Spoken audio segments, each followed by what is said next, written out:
Hypnosis continues to be used on us wherever we go, from politics to education to religion to marketing, advertising to Hollywood. It's everywhere. And to top it off, we actually use hypnosis on ourselves. It's called self-hypnosis. So it starts there. What we often don't know consciously is how that hypnosis has affected us. And that's where the tragedy starts.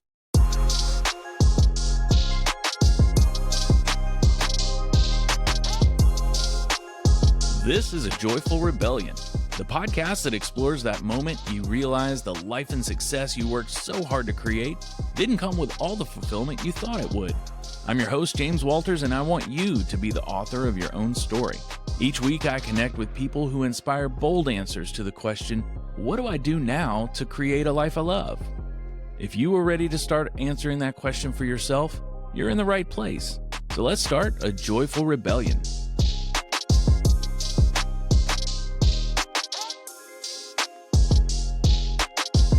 My guest today is Susan Urban, a transformational coach and hypnotherapist who helps her clients become the best version of themselves by overcoming anxiety, fear, career burnout, or that feeling I know I've experienced of being stuck in a rut. And of course, that's only naming a few of the things that hold people back from leading their own joyful rebellion. Susan has gone through a few joyful rebellions of her own over the course of her life, and she brings that experience and energy into her work helping her clients find their own success. Toward the end of the interview, we'll be talking about the benefits of hypnotherapy. And if you're thinking it's all woo-woo and parlor tricks, stick around to find out how big companies are using the principles of hypnosis on us every day. Yes, even you. So get comfy, because this is our longest, most info-packed episode so far. I've been really excited to talk to you, and I have been following you for a long time. I don't know if it's years, definitely more than a year. I love your message, and that's why I wanted to reach out and get you to talk about what you do. So thank you for being here. It's a real pleasure, and I had no idea that you were following me. You poor thing. No, again, thank you. It's a real honor to share this with your community. The thing that I noticed when I connected with your message was the fact that it was not the same thing I was hearing and seeing and reading in so many other places. It was certainly a message of motivation. It was helping people understand that a lot of what blocks them can be overcome, and you can help them do that. Things like anxiety. I want you to talk a little bit about some of the major things you help your clients through. When people look around and they decide that they can do better, they want to do better, and they go to someone like you to help them do that, what's that conversation like? I love how you phrased helping them through that, because the truth is we can get through anything. We are very powerful human beings. And one of my biggest goals with everything I post, everything I say, is to share with people on how they can empower themselves. And really share the message of, do you even realize how powerful you are and the things that you can achieve, regardless of perceived limitations that you may think you have? And I'm not saying they're not real. I'm not saying they're not, because I've been there. Yes, they're real, and you probably feel them and you sense them in your life. But when you understand that you can, through the power of your heart, mind, body, I say the sky's the limit. So the number one issue, James, again, this is a very generalized statement, but it really is anxiety. Anxiety is often tied to confidence. It's tied to energy. It's tied to performance. It's tied to helping somebody achieve their goals. My definition often is also sometimes associated to addictions, to our self-esteem, to feeling overwhelmed, to drowning in fear, worry, doubt, specifically self-doubt. And I now understand, because I understand how energy works, how emotions work, that when we hold on to these debilitating, and I'm saying that very consciously, it does feel debilitating. It feels crushing. But when we hold on to that, and when we often think that this is just how I am, and this is how I've been for so long, and there's nothing I can do, unfortunately, those powers, those energies, those emotions can tend to overpower us. And this is why I am such a fighter or a lover to help people overcome these limitations or issues, right? So often people don't realize that much of this is rooted in childhood. It is rooted in a memory. It is rooted in an event. And this is the good news. Okay. The good news is that guess what?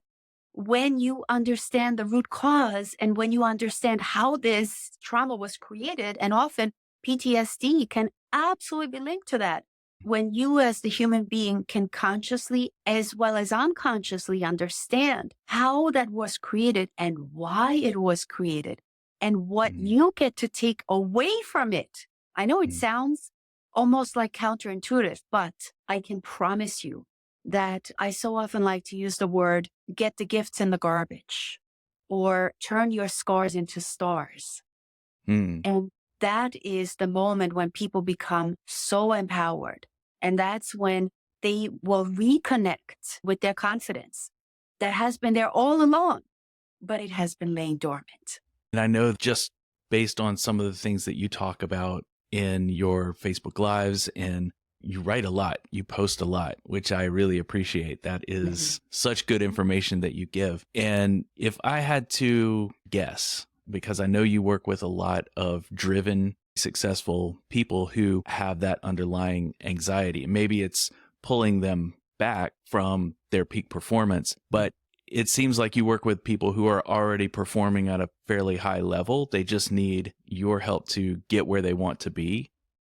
Is that why you see so much anxiety? Because maybe those people are perfectionists. Maybe that anxiety got them where they are now and they just can't get to the next point until they learn how to function without it. So it's maybe their superpower is also the thing that's destroying them. You said it absolutely perfectly. Yes, to all of that you just said. Yes, I love to work with highly motivated, success driven people. Here's simply why. Because they know what they want. They have goals.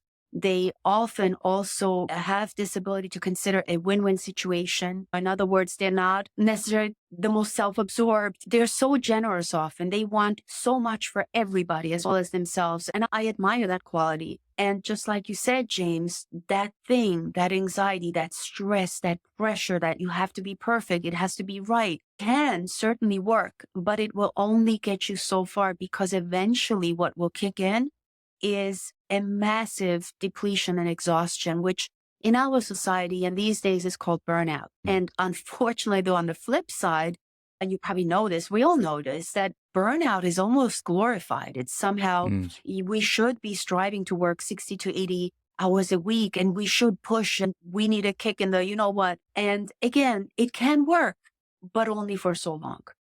And then something will give, either a relationship or the relationships around us, our health, Mm. and of course, certainly our performance. There's a price to pay for that. That is absolutely something I've experienced. I experienced it halfway through my career, and I was operating on a pretty high level at one point within my craft, and I just lost the love for it because I wore myself out doing it, and I still loved it. So this is my year of reconnecting with the craft, rekindling the love, because I still loved it. I just needed to step away for a little while and figure out how I can do it without running myself into the ground. So when you do have someone who's highly motivated, they come to you and they just need the skills. How do you start the conversation with them, taking them from where they are to, obviously, you like to work with people who have goals, so you understand how you can help them. So how do you start that conversation? What do you walk them through?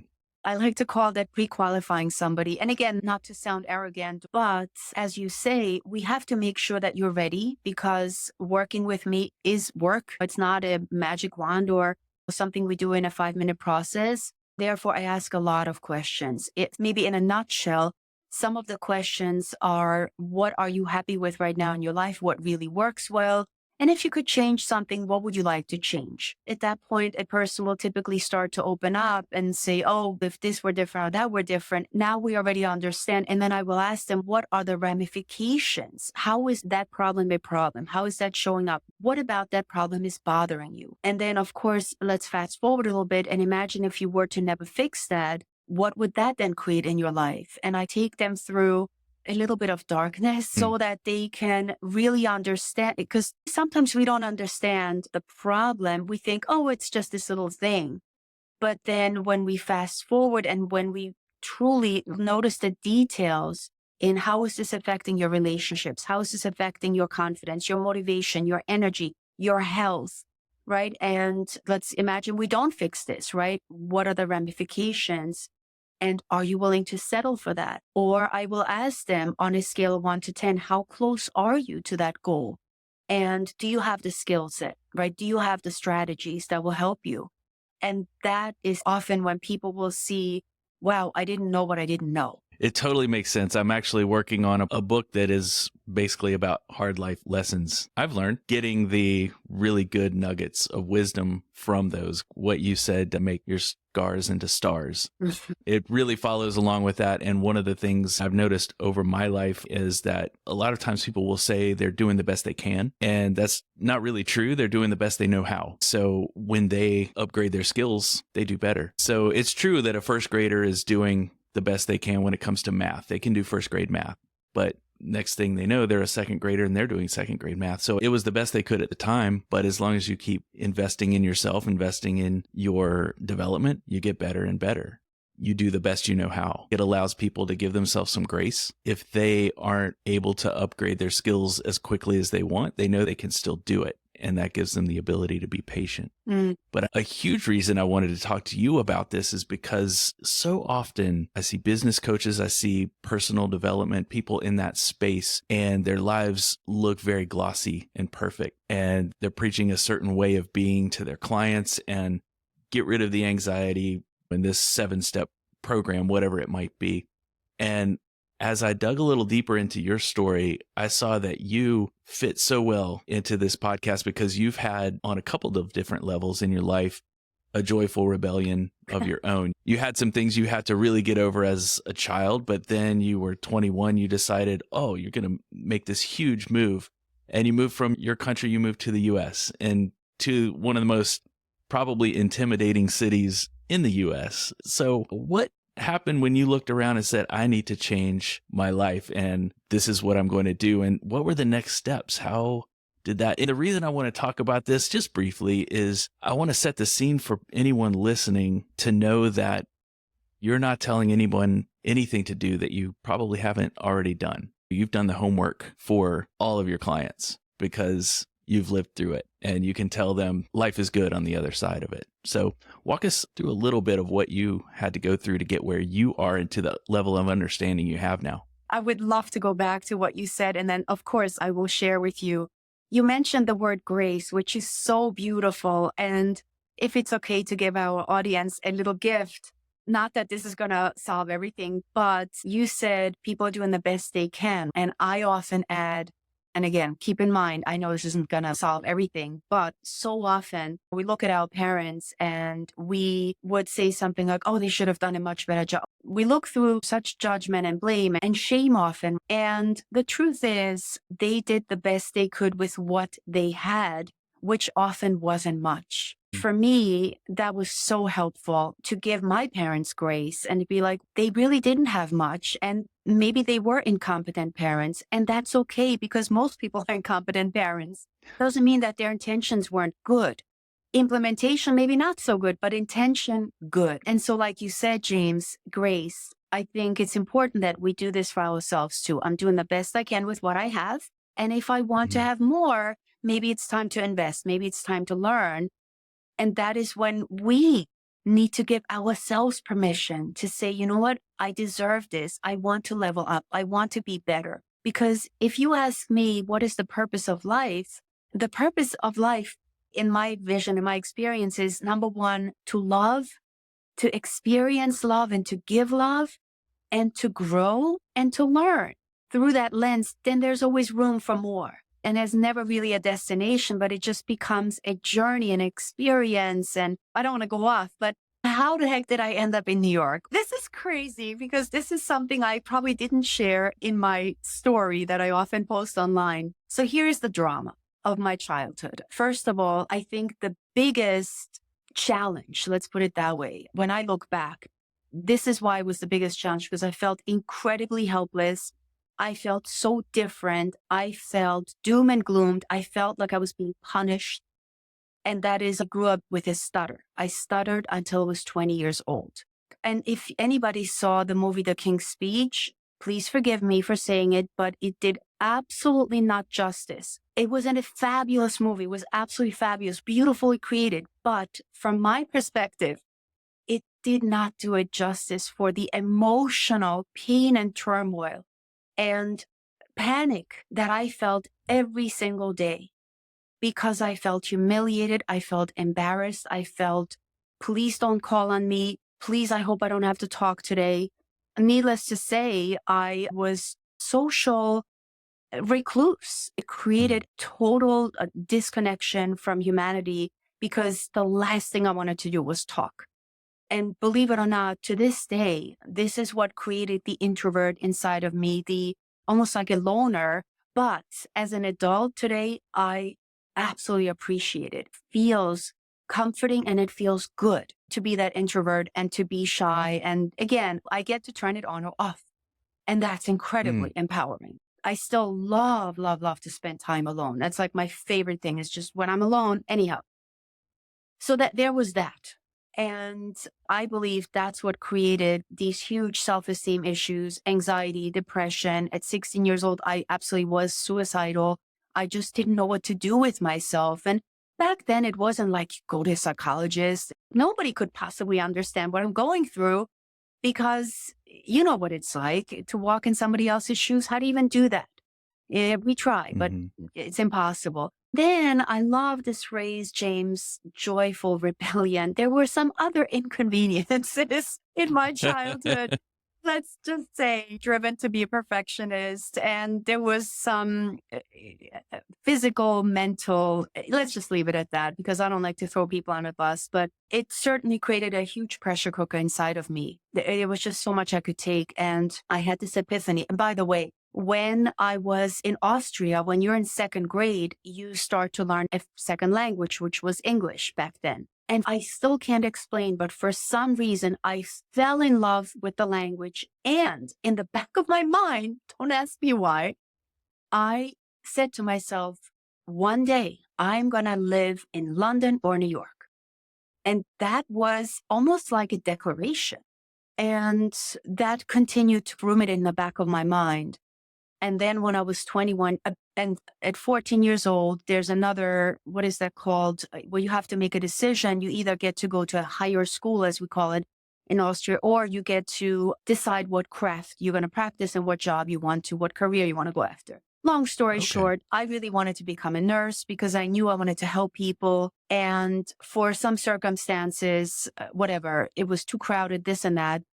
My mom decided I should become a hairdresser because it was just convenient. They always make money. There's a shop that just opened up down the block. You should this and you should that. And my mom was a dominating parent. I wouldn't dare disagree or disobey, or it was one of those were seen, not heard relationships. And obviously I was like, oh my God, the last thing I want to do is have to talk to people.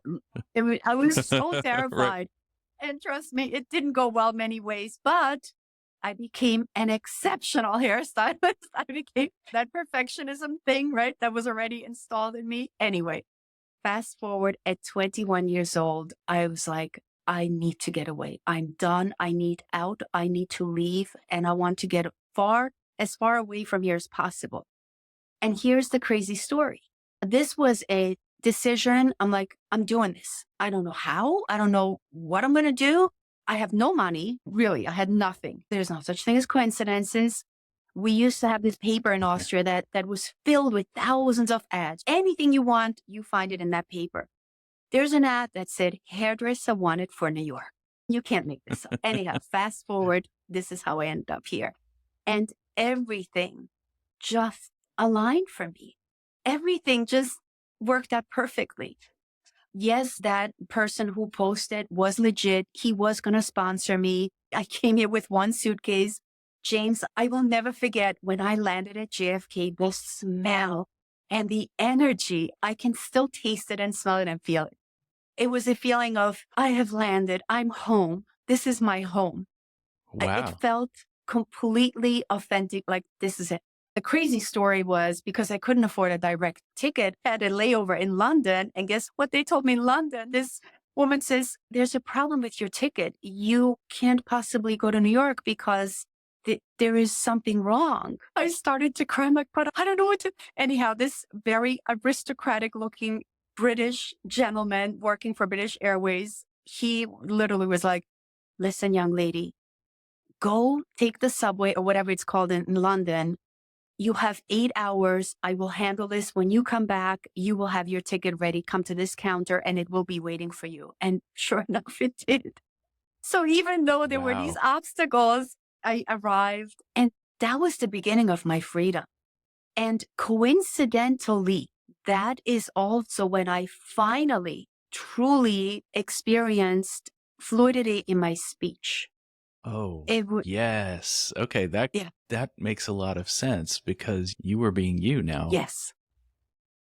I Yeah. had nobody. But again, I'm used to having nobody. That's great. That's not a problem. I did have people, but so many of my friends in Austria would be like, you bought a gun. You crazy, right? There were so many warnings. But honestly, for me, I'm like, what are they talking about? New York is the greatest city in the world. That was my vision of New York. And that's it. There was no dangerous. So that's how I arrived. I just meant before I meant intimidating, like the scale, the massive there, the Frank Sinatra song, if you can make it there, you can make it anywhere. And Yeah. just, it seems like a place that could consume you and you would get lost pretty quickly. So that's what I meant Really. by intimidating, but not dangerous necessarily. But I know everywhere is, you can't discount that. As the So Austrian definition of intimidating is get a gun because New York is dangerous. So now you know. now we know. Now we know. Okay.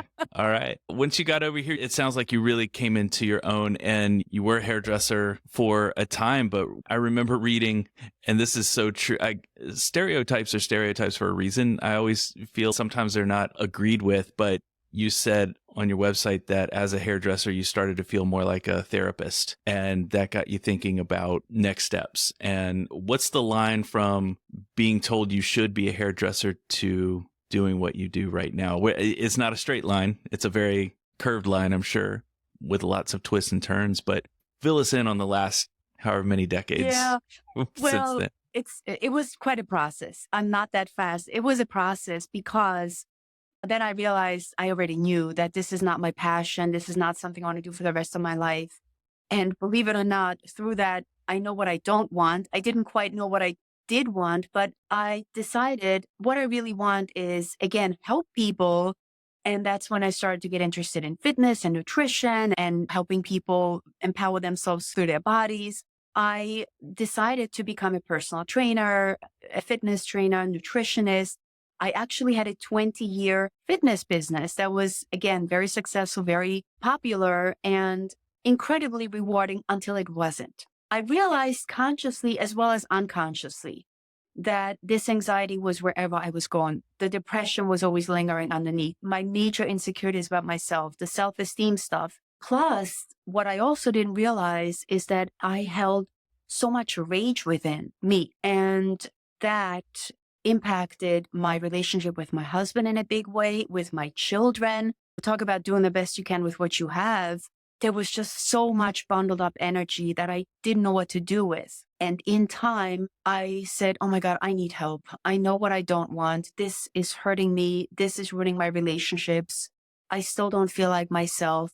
And that's when I started to go to therapy and I looked for outside help. We even did marriage counseling. And obviously, I'm framing this in a very quick way in what happened over a couple of years. Therapy was good and it was useful, but after going to therapy for quite a few years, I still didn't really have the confidence. I still feel this major uncertainty. I still have, anyhow, there was so much not right yet with me. And I was Hmm. incredibly disappointed and dissatisfied with the help I was receiving. And it wasn't just one therapist I saw. I tried. And at the same time, I started to watch a lot of Tony Robbins videos and something started to click because I'm like, wait a minute. Okay, Tony Robbins never went to college. He's not a psychologist, he's not a psychiatrist, he's not a medically trained expert, but his clients are Bill Clinton and Mikhail Gorbachev and a couple of athletes at the time. I said, what does he do that these people work with him? And again, he's not a medically trained anything, not to judge, but I was so curious. And that's when I learned about Tony Robbins, that what he studied was NLP and timeline therapy. And I'm like, oh my God, I want to learn that. That sounds like a completely different attitude and mindset and modalities, possibly. Fast forward, long story short, another coincidence, Tony Robbins and I actually happened to attend the same school to get certified in NLP, timeline therapy, and hypnosis, which is something I found out while I attended the Tad James school. And once I discovered those tools and I began to implement them, it changed my life. It changed me, was everything I was looking for. And at the same time, I was like, oh my gosh, this is what I need to be doing. This is what my real mission is and my real purpose. Because it was an undeniable experience, James. It was like, wow, if this works on me, and not to sound like I'm diminishing, but I really thought that's just how I am. This is how I'm wired. These are my genetics. And I just didn't really believe after trying all these things. I'm like, these therapists, these medically trained experts tried everything with me and nothing worked. So I thought that was the dead end. Yeah. Right. So that's how I got to what I'm doing. That's fascinating. I want to go back to something you said a little while ago because it ties in. And I've been talking about this book. I looked, I guess it was at the end of 2022. I wanted to make a list of books to read. And so I looked on YouTube, I looked out on the internet and said, hey, what book should I read in 2023? Every single list, and I don't mean half of them, I don't mean 9 out of 10, it's 10 out of 10 lists had The Body Keeps the Score. And I'm not sure if you've read that book, but it's about trauma and about how your body stores trauma. And it depends on the type of trauma, whether medication can touch it or talk therapy can heal it. It's a fascinating read. And the more I read, the more I thought, oh gosh, I must have been left alone a little too much between the ages of 1 and 2, because it will very much give you the list of things that apply to you if that's the case, or maybe you had something else happen in your childhood that you don't remember, but your body does, and it manifests in certain ways. But when you started talking about, you got to the point where you just felt like that was the, how do they say it, the hand of cards you were dealt with your life, your anxieties, your depressions, the way you felt, and you were doing all of these things to try to get past it. None of those things was working until you unlock something that is viewed by a lot of people as unconventional. I just want to acknowledge the fact that it's amazing that you took that extra step. You didn't stop. You weren't defeated, and you didn't say, well, this is just how Susan is, and I'm just going to have this until life is over. You kept going, and you kept being curious. And I think curiosity is one thing that helps people overcome. So tell me, what got you into that school? Was it just your research into Tony Robbins and his journey? Well, it was. So I didn't know that Tony Robbins went to that school. I found that out while I was in that school. I guess what I Googled or what I researched was who provides the best neuro-linguistic programming training. And believe it or not, I'm embarrassed to say, even though I was aware that hypnosis was part of the training, or at least an introduction to hypnosis, to me back then was like, hypnosis, like, who cares? It's a bunch of woo-woo and whatever. I had no idea what hypnosis was. However, several times Tad James came up as one of the best schools, and that's how I ended up there. I took a huge leap because that meant I had to leave my family for 2 weeks. I had to invest, I don't even remember, it was over $10,000. So it was like one of those, I'm either going to do it all the way or I don't like to dabble in things. And it was the best thing I did. So that's how I ended up with that school. Let's dive a little deeper into that, because you work with highly successful, driven people who have to overcome their anxiety, their perfectionism, their whatever it is that's holding them back. You work with them with these techniques. Are they coming to you as a person who's maybe tried the therapy, they've tried the business coach, they've tried other things. And then they're saying, Susan, I know you do something different. I've heard about it. I know you do something that has worked for a colleague. What does that situation typically look like to where you can get their trust to explore some of these new modalities? You described the ideal and the most prominent client. Just like me, I have already tried all these things. The therapy, many of my clients, when they first come to me, are already not on just on one medication, but on several medications. They often experience this: I am disappointed, I am defeated, I still don't feel well, I want more. And most of the time, it's either that they read or watched my testimonial stories, or like you say, they come through it from a recommendation. Many, many people reach out because of my Facebook Lives.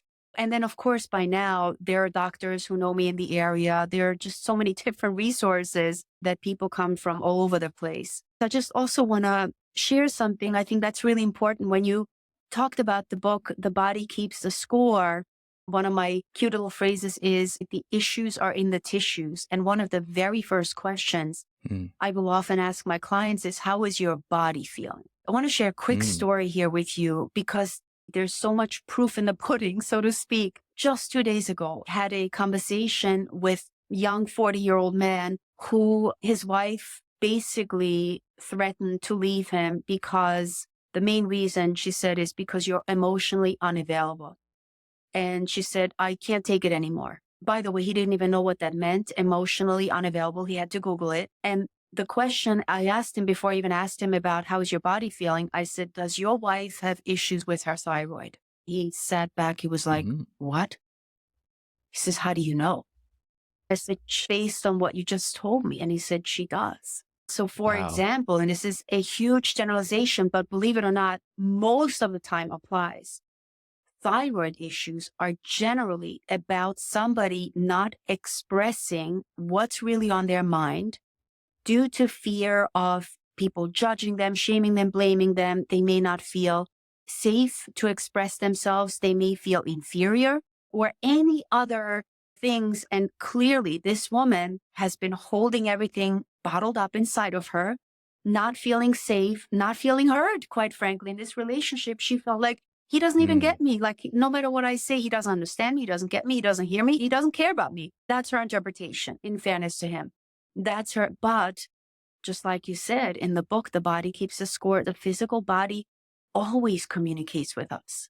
If you love books, the book Think and Grow Rich, Napoleon Hill, one of the first things, and he, by the way, if you read between the lines, he insists on the most important task we as humans, if we want to manifest powerfully and if we want to achieve our goals, is to release negative emotions.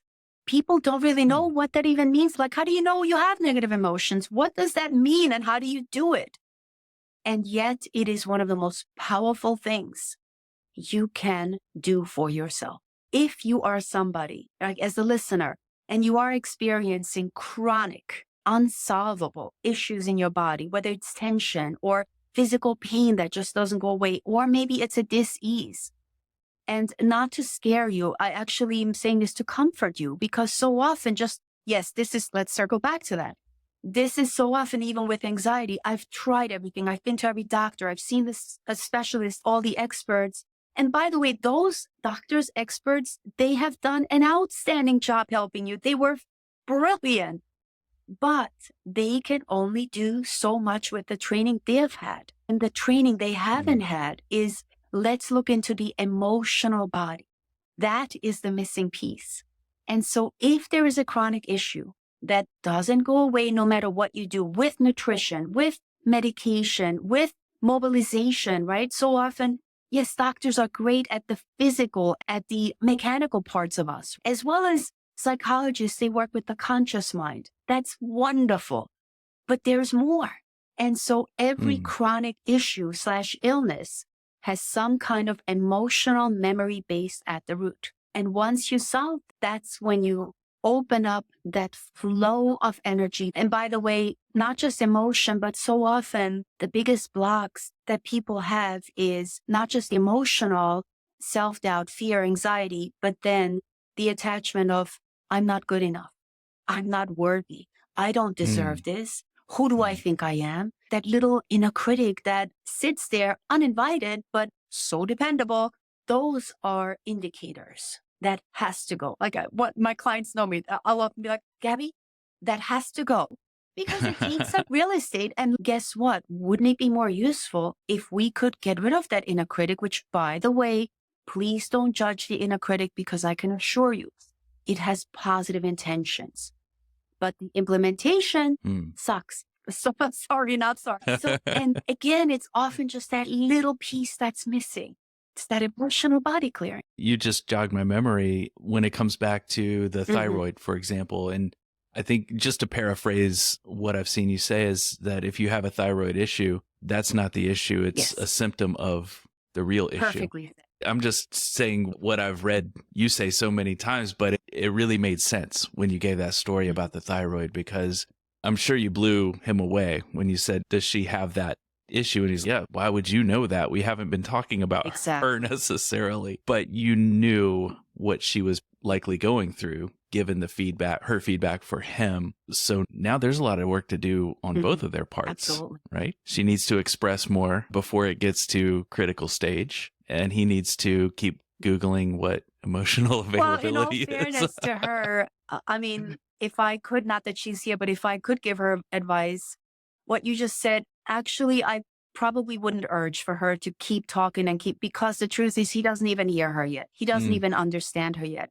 In fact, he signed up immediately to my total transformation program because we get to help him develop emotional intelligence.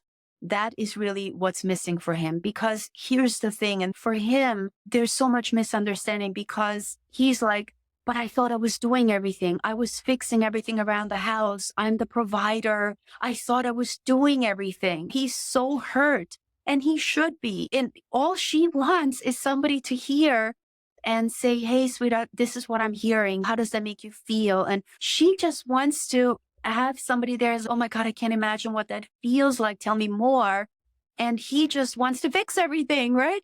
And so there is that disconnect. So Sure. first, I think it would be really useful for him to learn how he can connect with his wife better so that she can feel appreciated and validated, because he doesn't need her to make money. Yeah, there's that whole disconnect, right?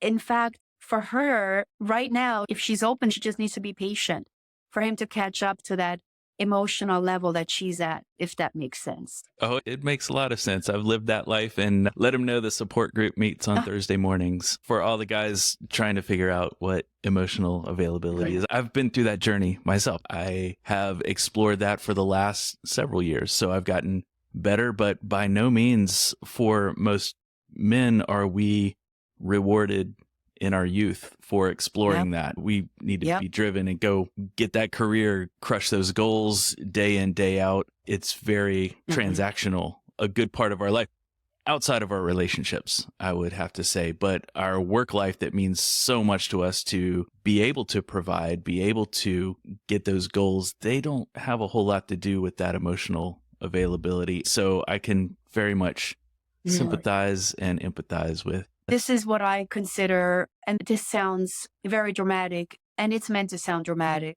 This is the biggest crime against men, that they grew up with this total emotional disconnection. You have to be a man, suck it up, boys don't cry, stand up straight. The only thing that was permissible, is that an English word? I hope it is, to men is anger and humor. Yeah. It's either they express through anger or humor. And then they grow up and they get into a relationship, and the wife wants to know, sweetheart, how do you feel? And he's like, what? He's so confused. This is so often the biggest crutch in a relationship, in a marriage, in a man-woman relationship, that a man was taught you have to suppress your feelings. You have to suppress your emotions. You have to show up. You have to stand up. You have to pretend that you're tough. And guess what? Pretending works very well, because eventually the subconscious mind buys in and boom, yeah, let's go pretend. Let's dominate. And that's useful and powerful. But what about those other parts that have been suppressed? They will express themselves. Once again, when I talk about physical manifestations, that is the highest expression.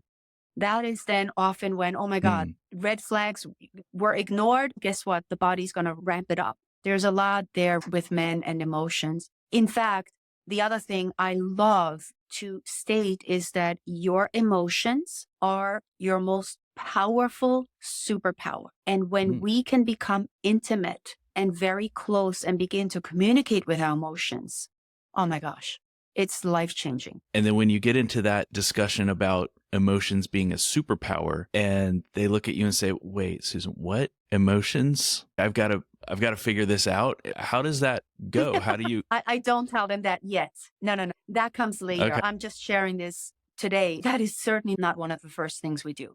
First, it really all comes down to let's look at the ramifications. If you continue doing the way you're doing, being the way you're being, thinking the way you're thinking, what are the ramifications ultimately? And when we can fast Okay. forward that, forgive the term, but doom and gloom future, and when they understand that, oh my gosh, right? Actually, there's a potential that I'm going to get sicker. I'm going to become even more tired. I'm going to lose more focus and not be able to show up Mm, the way I need to. And the truth is, this is also where we get to ask, what's your standard? What do you actually want? Because not everybody is ready to always take action. Sorry to say, but the truth is we all have a different threshold of what we are willing to tolerate, right? There are people who go to the doctor, they smoke, they drink, and the doctor's, man, if you don't stop this now, you have another month. And they're like, all right, another month, maybe not. And the other guy gets the same message and he's like, wow, I need to change now. So we got to figure mm, out what's my threshold. There's always a price to mhm. pay. Yes, there is. When people come to you and they want to get to the next level in their life, what would you say are the top three things they come to you to help them with? Outside of, I know we've talked a lot about anxiety. I would say the big three, and I think this is almost for everybody. The big three, we all, unless we have done the training, unless we have the skill set, the big three are always relationships, career, and health. Not in this order, obviously, but Mm, think about it. As an example, when I finally overcame anxiety and when I finally became the person that I want to be and I am happy to be, and when I finally got to love myself, it changed everything. It changed how I treat myself in my health, in my nutrition, how I treat my children, how I treat my husband, how I prioritize things in my work, how I put myself out there. It's that phrase, how we do anything is how we do everything. mm. Yeah, so if you fix the relationships, you fix the health, and then you fix the Yeah, mindset. because you gain a different perspective and you also Mm, gain an understanding of the resources that have been laying dormant that you didn't know you had. Hence, emotions. That right. eventually we get on the topic of emotions because in our society, there's bad emotions and there's good emotions. In my world, there is no such thing as bad or good. All of them are useful. How are you using them?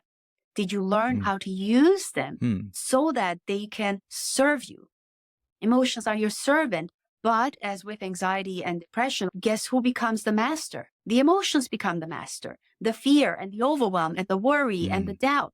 That becomes the master when you're somebody who has anxiety and the perfectionism, right? Absolutely. What type of client is most suited to use some of the techniques like the hypnotherapy, the NLP? Walk us through how you work through that with someone and what it is for someone out there who's thinking, oh my gosh, we're about to talk about hypnotherapy. Should I turn it off now?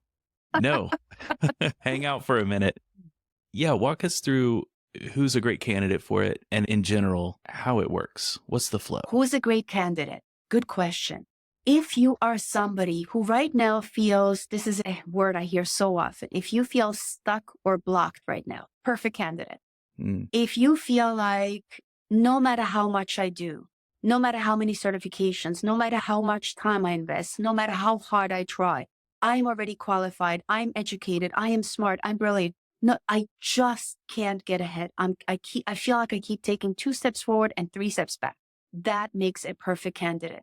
Or quite frankly, if you are starting to begin to experience those chronic issues in the tissues, as I said, and mm, not to brag, but in that case, believe it or not, hypnotherapy can be one of the most, I want to be careful how I say this, But no, this is not an exaggeration. One of the most powerful and rapidly working tools known to me. That's how I want to say it. Known Mm, to me. Okay. okay. There might be something better, bigger. I don't know. Known to me because this is the evidence that and the experience that I've collected up until now. So those are, and again, if you're right now somebody who's frustrated, you look at yourself, you're like, I've invested so much and I've worked so hard, then this would be useful to you. And here's the other way I like to say it. What tool I use and when, if you ask me, should be less important. And what should be more important is, what is the goal and can I help you? And do you want my help? I think Mm, because here's why, and this is a great example that I love to use from dental medicine. Imagine I have a pain and I go to the dentist. I'm like, oh my God, this pain is just, it's unbearable. Please, can you help me? And the doctor will say, yeah, no problem. You need a root canal. It's going to take us 20 minutes. It's going to cost $900. In other words, am I really going to be concerned with, yeah, but what tools are you going to use, doctor? Are you going to use, no, you can't use that scalpel. Oh, that's too, are you sure that tool isn't too big? Of course, I teach my clients how to use NLP and hypnotherapy. Eventually, I teach them. But initially, just to get the job mm, done and to get the show on the road, my perspective would be, shouldn't we just get started? And trust me, because that's my job, is to implement the right tool at the right time so that you can get the biggest and fastest breakthrough. And then after, I will share with you, just like maybe the dentist might say, hey, from now on, this is how you can prevent this problem in the future. But right now, his job is, mm. please, I have this pain. Can you help me? What are some of the misconceptions you deal with when it comes to those Mhm. tools in getting people to a comfort level? Obviously, if they're coming to you, they Yes. have a pain, they want the pain to go away. So they're going to trust you to make it happen. But do you ever get pushback that you have to work through? And if you do, what does that look like? Actually, when a person, for example, decides that they're going to work with me, typically I don't experience any more pushback because by then we have developed enough rapport, enough comfort. And the person's like, hey, I want to work with you. So in that case, it becomes a smooth ride. But so often, obviously, people who watch my lives or YouTube videos or whatever, like you said, James, they hear the word hypnotherapy and they run. This is where, if people are open to it, this is what I want to share about hypnotherapy. Because so often people will think hypnotherapy is bad, dangerous, or ridiculous. And the truth is, I don't blame you one bit. I used to think the same exact thing. This is what we have been told and taught to believe by society, culture, mainstream media, and all that. And the truth is, hypnotherapy, or let's say hypnosis, can be bad, dangerous, and ridiculous. It can. And it truly Mm, comes down to the intention and the beholder. Because in my mm, definition, in my perspective, in my world, hypnosis is a very powerful tool. And I want to clarify a little bit more about this. It's just like a knife. Somebody who uses a knife who's confident and competent in their skill level and uses it for positive intentions, going to have a wonderful outcome, right? But can a knife be used for bad? So that's one. So for those skeptics, I actually appreciate your skepticism. I love that you're skeptical. That means you are willing, or maybe already have done some of the education, sought information, and maybe up until now, this is what you have believed. And again, I have no problem with you believing that. But what you may not know about hypnosis or hypnotherapy is that, and this is something the well-informed, the rich and famous, the elite, top athletes, prominent actors, high achieving CEOs, they all know these three facts about hypnosis. Hypnosis has been used on us from the time we were born. Hypnosis continues to be used on us wherever we go, from politics to education to religion to marketing, advertising to Hollywood. It's everywhere. And to top it off, we actually use hypnosis on ourselves. It's called self-hypnosis. So it starts there. What we often don't know consciously is how that hypnosis has affected us. And that's where the mm. tragedy starts. But when you can become consciously aware, and this is something I teach every client, what is outside of your awareness is outside of your control. What is outside of your awareness is outside of your control. So if you don't, quote unquote, speak hypnosis, it will go right over your head. Or shall we say, into your head. Sorry to say it like Into that. your head. Just like learning how to speak Chinese or Greek or Russian.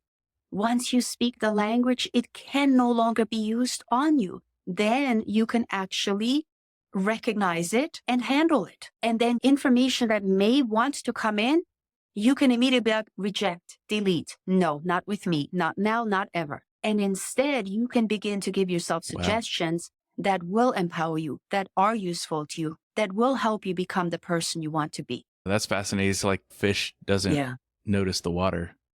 James, you make this so all the easy. things being put into us.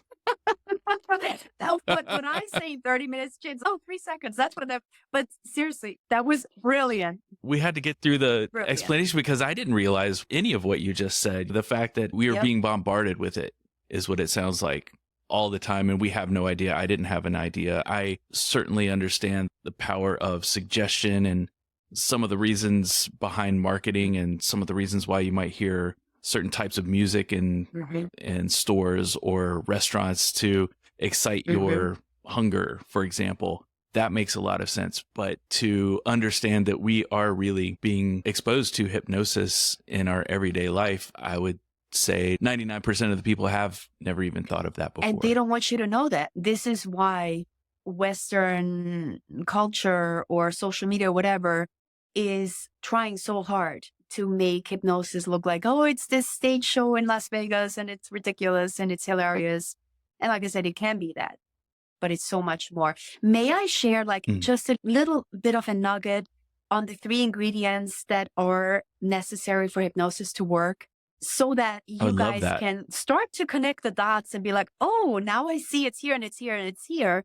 And you can start to become curious about it and notice it's everywhere. So here are the 3 things, but the ingredients for hypnosis to work. Number 1, and please, this is just in a nutshell. Obviously, I could talk for an hour. Number 1, create an emotion and make a suggestion. Create an emotion, make a suggestion. Let's think of a Coca-Cola commercial. A Coca-Cola, think of Cindy Crawford. I'm sorry, I'm dating when Cindy Crawford, the emotion, fill in the blank. I don't want to ruin this for you, but fill in the blank. The emotion you felt when Cindy Crawford came onto that screen drinking Coca-Cola, or was it Pepsi? Honestly, I don't even know. But immediately we're drawn in. There we go. Create an emotion, make a suggestion. That's 1. Number 2, repetition/rapport.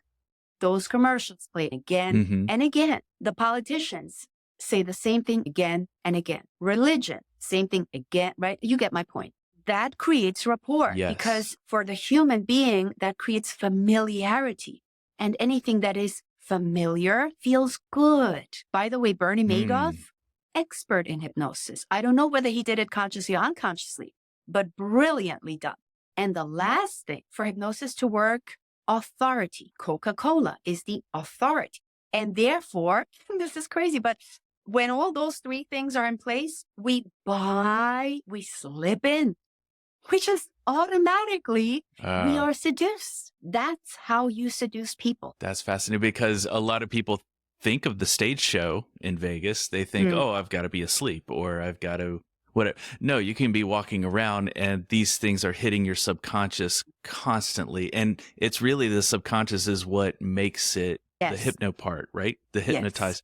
And it's messages going straight to the unconscious or subconscious. Same thing in my world. Is it unconscious or conscious? I use them, to me, they're the same thing. Same thing. Yeah, exactly. James, exactly. You just summarized perfectly. So it's basically messages that bypass the logical thinking part of your brain. They call the prefrontal cortex. And if you want to get sciencey about it, but it goes straight to the part that gives you urges to act on the information. Urges like opening your wallet and buying whatever it is they want you to. I've never heard it explained that way, but now it makes so much sense. If this powerful tool has been used on us for all these years, why wouldn't we use them on ourselves for transformation and for change work? I feel like I just broke out of the matrix just now. That's exactly what happened because I'll never unsee what you just described. I'll never unsee it because now I can't. And you just gave a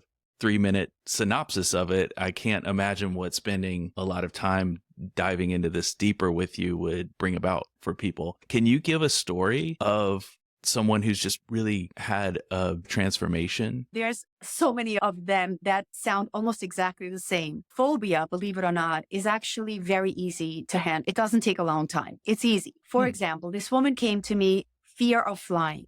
Now, keep in mind, this woman hadn't been flying for 20 years because of this fear. And this is what I mean when I talk about threshold. She now was at a point in her life, her daughter was graduating from this very prestigious college that there was no way they could drive there. She had to fly.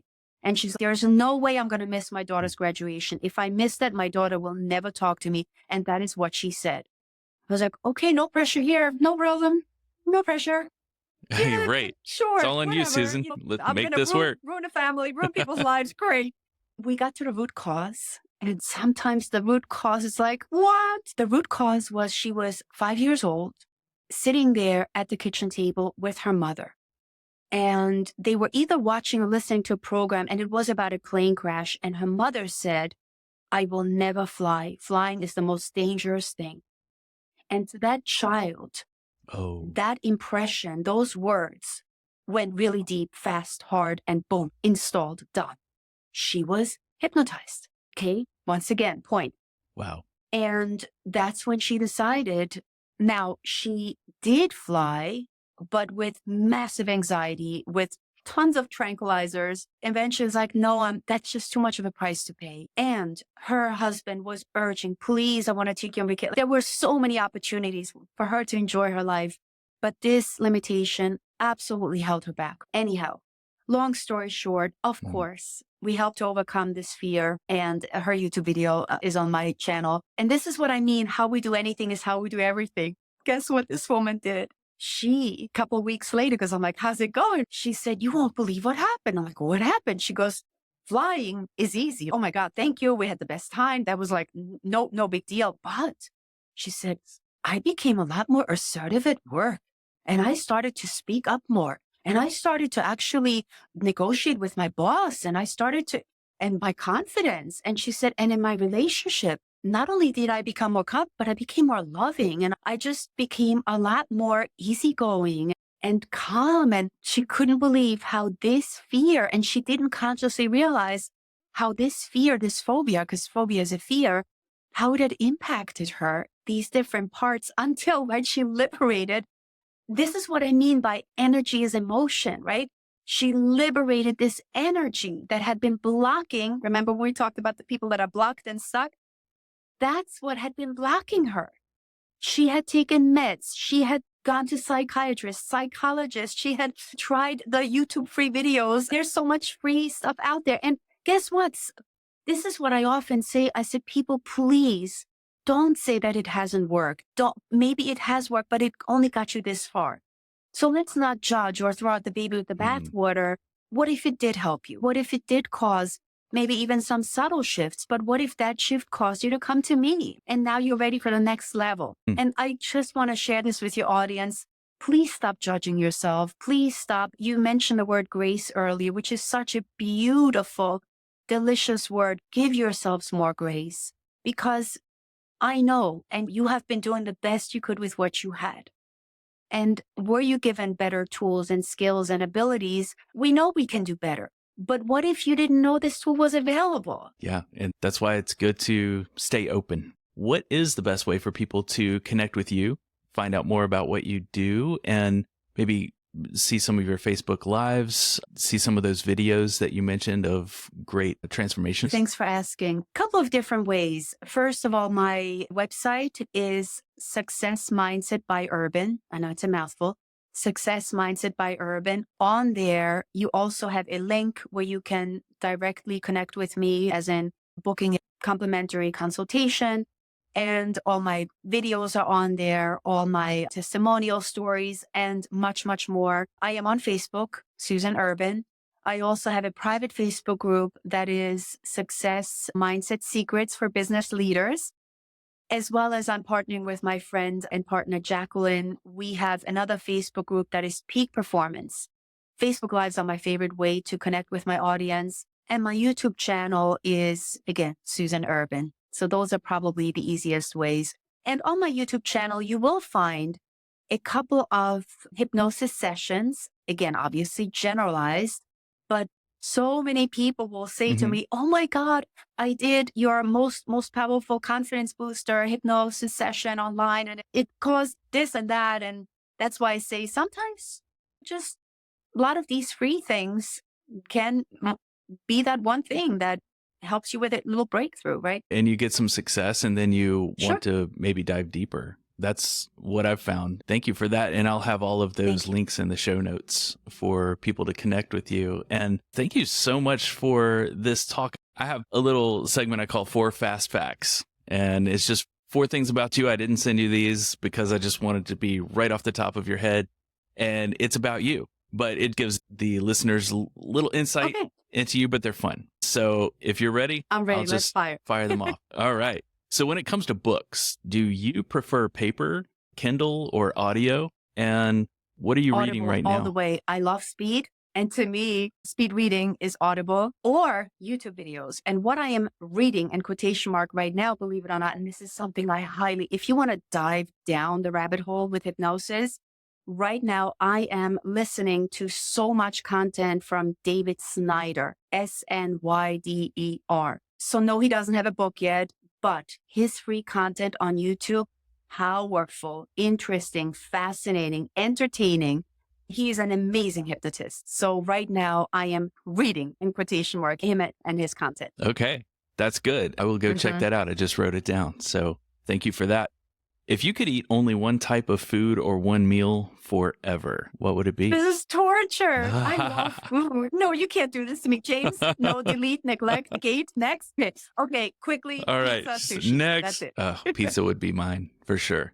I like those because pizza, you can make a different True. kind of pizza every day, True. and it's never the same meal twice. Sushi, Yep. very similar. All right. So, third question: which season is your Summer favorite, all and the why? way. I love heat. I don't understand American people.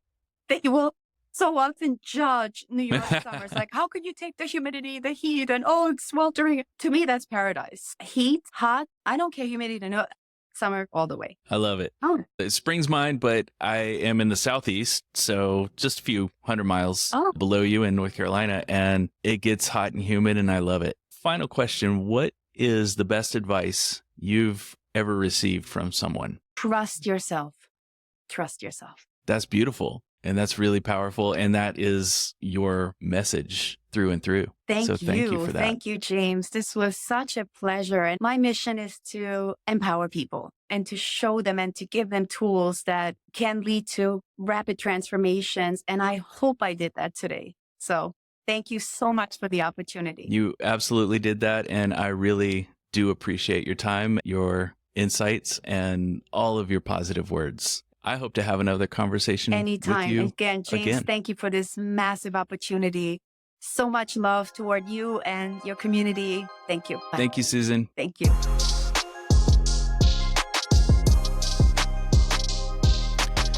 Thank you so much for joining me today, and be sure to come back next week. Oh, and can I ask a favor? I love connecting with people who have either led their own joyful rebellion or professionals who help others through that journey. So if you know someone like that, there's a big yellow button on the homepage at ajoyfulrebellion.com. I'd really appreciate you reaching out with a suggestion or introduction. Thanks again, and I'll see you back here next week.